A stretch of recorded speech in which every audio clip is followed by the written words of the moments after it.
Good morning, fellow Toastmasters. Let me get on the right page so we can start.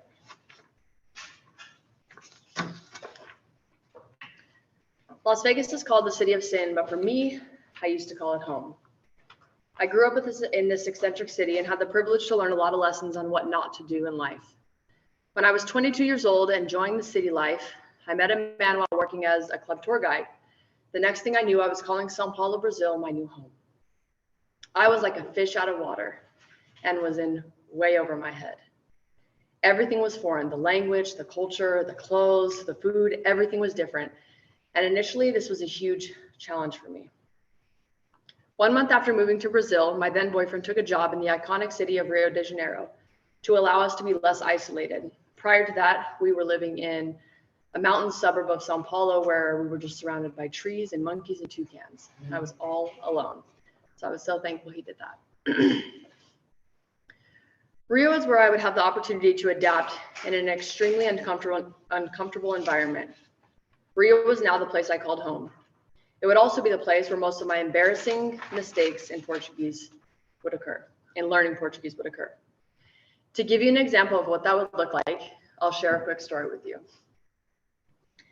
One day, I wanted to show my then boyfriend my newfound independence. So I decided to call the salon and make an appointment to get my eyebrows done. In my attempt, I found myself asking the woman on the other end of the line to wax my nephews. Yeah. It sounded something like this: sobrinhos. And the louder I said it, the less she understood. And it was supposed to be saying sobrancelhas. We both started hysterically laughing once we discovered what I wanted to say. So that was one of my first experiences of being vulnerable and learning Portuguese and making mistakes. Another time, I asked a vendor at the beach for poop water instead of coconut water. In my defense, they're literally spelt the same, coco and coco. Did you catch the difference? Yeah, me neither. It took a long time to even hear the little accent. Once I finally started to feel comfortable with my life in Rio, my boyfriend threw me a curveball and would take a job back in São Paulo at round 2 of living in the 5th largest city in the world. This time, though, I felt somewhat equipped. Since my Portuguese was decent at this point, but I had no idea how quickly I would identify as a bona fide Paulista. Paulista is the term used for people who grew up in São Paulo. I still managed to embarrass myself within the first month of moving there by complimenting one of my new cool Brazilian friends that I loved her anus as opposed to her ring. Again, these words are extremely similar. It's anel and anal. Oh. They're so similar. And she was like, Shelby, we got to work on this. I was like, I know. Yeah, that was a tough one. I loved living there, minus the horrific traffic, but even the adventure of getting around the city was exciting to me. It's there that I truly became an adult. This city birthed the new me. Living in São Paulo taught me to feel confident in being able to navigate a fast-paced city.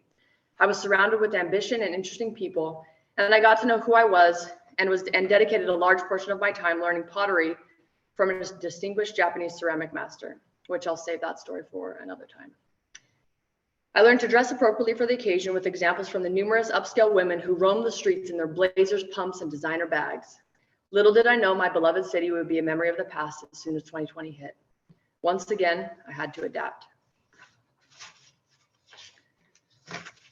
We sold everything, including the brand new high-rise we had just spent a year renovating.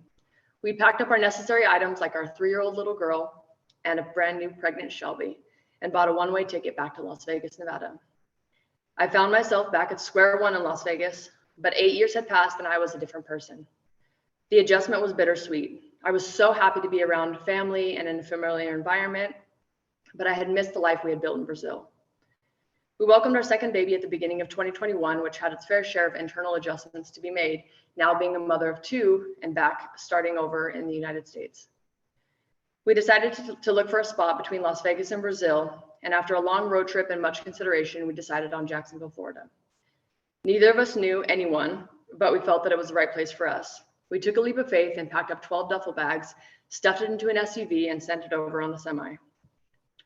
We arrived at the house that we had bought without ever seeing, but as soon as we pulled up, we knew it felt right. Fast forward to today, and we have settled into Jacksonville quite nicely. This is the first place that we have lived that feels like ours, where we can grow roots and nurture our little family. Today, I stand in front of you embarking on a new journey once again to see what I'm made of in this new phase of life. I feel gratitude every day for being here, and am flooded with excitement for our future. We have moved every 2 years for the past 10 years, but now we grow roots. One thing I've learned is that home is where you make it, and being adaptable to change is a skill that allows extreme growth if you can latch onto the right perspective and framing of the situation. To conclude, in the words of the famous Brazilian author Paulo Coelho, se você for corajoso o suficiente para dizer adeus, a vida vai recompensá-lo com novo olá, which translates to, if you're brave enough to say goodbye, life will reward you with a new hello. Thank you.